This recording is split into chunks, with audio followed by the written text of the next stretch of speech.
વડોદરામાં રમઝાન મહિનામાં શાળાના સમયમાં છૂટછાટ આપવામાં આવી તેને લઈને નગર પ્રાથમિક શિક્ષણ સમિતિના વિવાદિત પરિપત્રનો હવે વિરોધ થયો છે। વડોદરા વિશ્વ હિન્દુ પરિષદ દ્વારા પરિપત્રનો ભારે વિરોધ કરવામાં આવ્યો। શિક્ષણ સમિતિના અધિકારીઓની ભાગલા પાડવાની નીતિ હોવાનો તેમણે આરોપ લગાવ્યો કે રમઝાનના સમયમાં ફેરફાર તો હિન્દુઓના પર્વ પર પણ છૂટ આપવા માટે વિશ્વ હિન્દુ પરિષદે માંગણી કરી છે। નગર પ્રાથમિક શિક્ષણ સમિતિ વડોદરા મહાનગર દ્વારા રમઝાન માસ દરમિયાન મુસ્લિમ વધુ વસ્તી ધરાવતા બાળકો જ્યાં ભણતા હોય એ શાળાઓમાં બાળકોને 2 કલાક વહેલા છોડી દેવા અને 2 કલાક મોડા આવવું એવું પરિપત્રમાં સમયનો ફેરફાર કરેલ છે તેનો વિરોધ છે। માંગણી શું છે તમારી? અમારી માંગણી પરિપત્ર રદ કરવા માટેની છે। તમે સમાનતાની બી વાત કરી।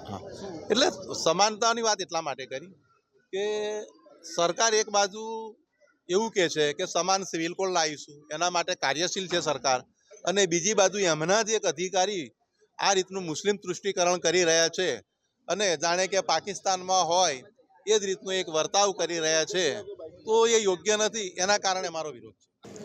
આ વર્ષોથી ચાલતી આવતી સૂચના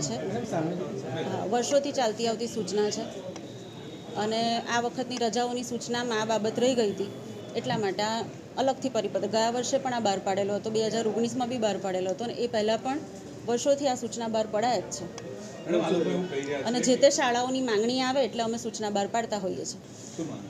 પરિપત્ર રદ કરવાની સત્તા મારી જોડે તો છે નહીં। શિક્ષણ સમિતિની